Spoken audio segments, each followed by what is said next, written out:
Instructional coaching. How instructional coaches can support classroom teachers. Before we get into how instructional coaches can support classroom teachers, I think it's vital to understand what an instructional coach is.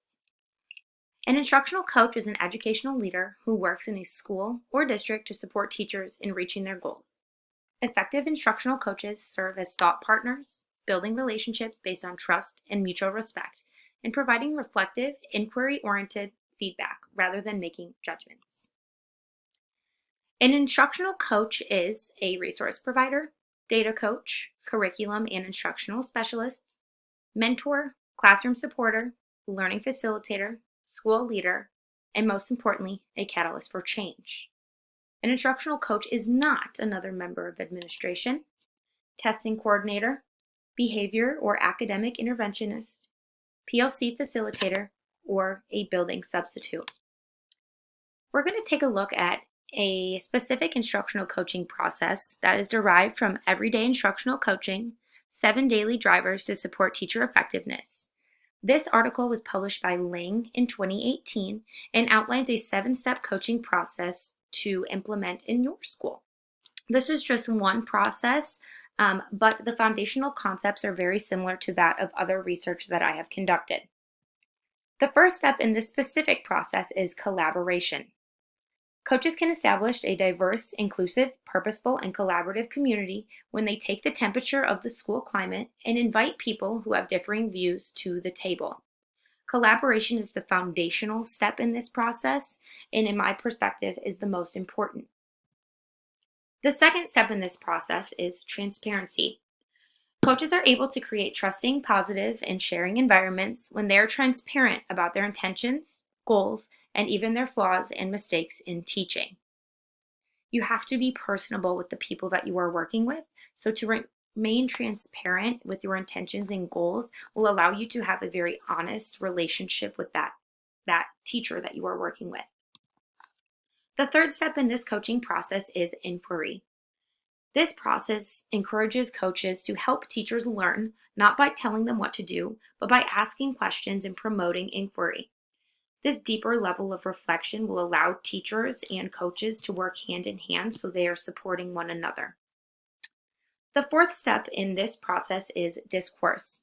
Coaches can purposefully use language in a way that creates a discourse to convey to a teacher that they value him or her as a person and a professional and value his or her ideas. This is important as it is the job of an instructional coach to support classroom teachers, not to do their job for them, but to provide them with various methods and skills that they can implement within their classroom as they are ready. The fifth of the 7-step process is reverberation. Reverberation allows coaches to create meaningful feedback and is a process that must consist of consistent dialogue that fosters a trusting relationship. This step allows the coach to provide feedback based on observations that they have seen within the teacher's classroom. The sixth of the 7 steps is sincerity. And sincerity drives coaches to become the best versions of themselves while encouraging teachers to do the same. This is the step where coaches and teachers alike are supporting innovation and creativity. Sometimes it's a little bit nerve-wracking to implement new skills and methods into your classroom, and to have a coach who is sincere in supporting you and valuing your success is very important throughout this process. The last step in this process is influence. And in the 7th step, it is important for coaches to use influence to create demand for and inspire change.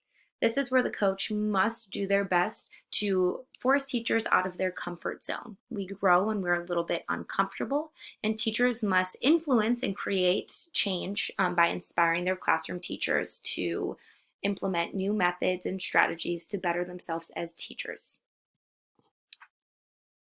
Corey Rosoff from the University of Wisconsin-Madison's Professional Learning and Community Education speaks on how classroom teachers can benefit from instructional coaching. He says that instructional coaching is important because it builds teacher capacity and efficacy.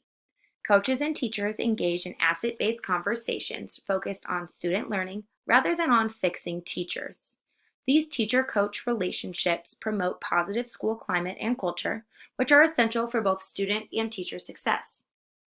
An increased sense of belonging leads to an increased student achievement and decreased educator turnover. Here you will see an outline of the role of an instructional coach within your building. I have 3 people here. Ronnie Reeder is an administrator, Wendy Ryder is our instructional coach, and Abby Author is the classroom teacher. The role of Ronnie is to analyze building assessment data alongside Wendy to collectively create targeted strategies that Wendy helps classroom teachers implement into their rooms. Wendy has many roles within the building, which we had a chance to touch on a little bit earlier, one of which is supporting Abby. In this case, Abby is a first-year teacher who is struggling to align standards to lesson objectives. It is important to note that Wendy will be Abby's main contact to support her with classroom curriculum and instructional strategies. Wendy is not an additional member of the administration staff, but rather a leader in the building to support change. A challenge for instructional coaches is the long-time role of professional learning. For decades, professional learning for practicing classroom teachers was virtually consisted of brief presentations accompanied by handouts. However, teachers resent going to in-service sessions where someone tells them what to do but isn't around to help them. Unfortunately, many people view instructional coaches as a person who reports back to admin, so it is vital to understand their role. This is when instructional coaches come in, as they are a long-term support system that should be available to you within your building or district on a long-term basis. It is their job to inspire success through teamwork, a trusting relationship, and they are there to share resources and support you and assist you however you may need. I will go ahead and leave you with this quote from Sarah Bartels Marrero. She was a principal at Amigos School in Cambridge, Massachusetts. Within this video, you will see instructional coaches in action, and Sarah goes on to say that coaches often work like honeybees to share some of the best ideas throughout the building.